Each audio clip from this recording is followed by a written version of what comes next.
Bonsoir. Le nom de ce livre de cuisine? Végétal. Végétal. Alors, la particularité, c'est qu'il y a de la réalité augmentée. On va voir tout de suite ce que ça donne, parce Si que je suis connecté, Carlo ça est connecté fonctionne en tout cas. avec Voilà. son téléphone. Pourquoi avoir... Dis-moi en régie si tu reçois mes images. Avoir fait ça avec de la réalité augmentée. Voilà. Regardez, je m'éloigne. Regardez, le bouquin, en fait, il raconte une histoire, et la réalité augmentée, hop, va en raconter, hop, une autre. D'accord. Et regarde, tu vois, je peux même transporter l'image René avec Mathieu, moi. pourquoi avoir fait ça? Alors, je pense qu'au départ, c'était justement pour rester en contact avec le lecteur, en fait. Ouais. En me disant que je pouvais encore ajouter plein d'autres choses, des vidéos, ou vraiment insister sur les saisons, par exemple, c'était très important. Et on s'est rendu compte, avec la réalité augmentée, que c'était pas seulement les adultes, c'était les jeunes. D'accord. Donc C'était c'est... même des jeunes, des ados, qui étaient dedans, qui pouvaient jouer En avec... gros, c'est l'histoire de remettre la cuisine dans les mains des ados, quoi, aussi. Non, quelque c'est part. de remettre surtout un livre dans les mains des ados. D'accord. Parce que je pense que le livre, aujourd'hui, on va plus dedans à cause justement du smartphone. Et bah là, le tu le smartphone, regardes. et on peut y retourner justement grâce à ça. Mais non, René Mathieu, grand chef, c'est pas un peu un gadget quand même, cette réalité augmentée? C'est parce que où est le plus vraiment pour le lecteur? Bon, là, on l'a vu, il y a un dessin, et tout d'un coup apparaît aussi la photo du plat. Parfois, on voit aussi une vidéo de vous qui vous baladez dans la neige. Voilà. C'est quoi le plus pour le lecteur? Ça, le plus pour le livre, c'était justement quand on a une photo dans un livre, elle est statique. Donc voilà, elle reste comme ça. Ici, avec la réalité augmentée, on a eu la chance justement, on peut rentrer dans l'image, on peut rentrer dans le plat. J'essaye d'en trouver d'autres pendant que vous répondez. Voilà, on peut arriver à rentrer dans le plat et voir les détails du plat. C'était ça vraiment qui était intéressant au départ. Et surtout, c'était les messages qu'on pouvait donner aussi à travers le livre, donner des compléments d'informations sur les recettes, donner aussi l'envie aussi. Compléments d'infos et puis d'autres aussi des interviews de vous qui racontaient par rapport aux choses, etc.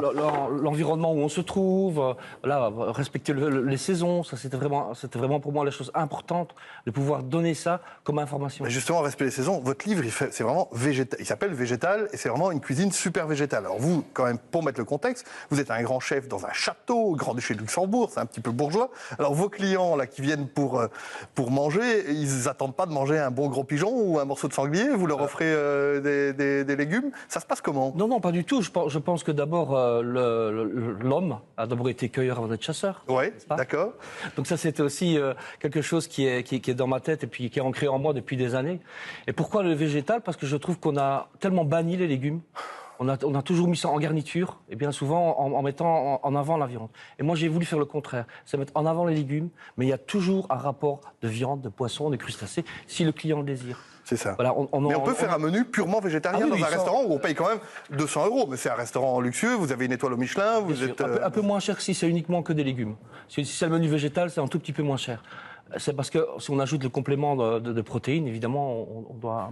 Alors justement, le menu chez vous, c'est pas donné, c'est normal, c'est un endroit qu'il faut un petit peu mériter en quelque sorte, mais le bouquin, c'est 59 € pour un beau livre. Celui qui va faire la recette qui est dans le bouquin, est-ce qu'il va réussir la même expérience gastronomique que ce que vous offrez dans votre restaurant? Est-ce qu'il peut atteindre votre niveau? Je pense que oui, mais le but n'est pas là, n'est pas de recopier mes recettes. Mon but est c'est mon univers, et je veux que les gens rentrent dans mon univers et qu'ils prennent le leur dans mon univers.